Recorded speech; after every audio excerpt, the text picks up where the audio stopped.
LCBची मोठी कारवाई, गावठी पिस्तलासह दोघे ताब्यात. शहादा शहरात घातापाताचा संशय असलेला मोठा डाव पोलिसांनी उधळला. स्थानिक गुन्हे अन्वेषण शाखा पथकाने मध्य प्रदेशातून गावठी पिस्तूल घेऊन येणाऱ्या दोघांना ताब्यात घेतले. त्यात एका अल्पवयीन मुलाचा समावेश आहे. पोलीस निरीक्षक हेमंत पाटील यांना मिळालेल्या माहितीनुसार जावदा मंदाना रस्त्यावर सापळा रचण्यात आला.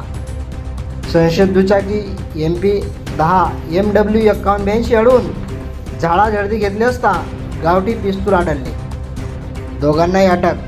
शस्त्र कोणासाठी व कोणत्या उद्देशाने आणले याची चौकशी सुरू.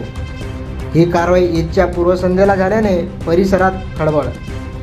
पोलीस अधीक्षक श्रवणदत्त यस व आशित कांबळे यांच्या मार्गदर्शनाखाली कारवाई.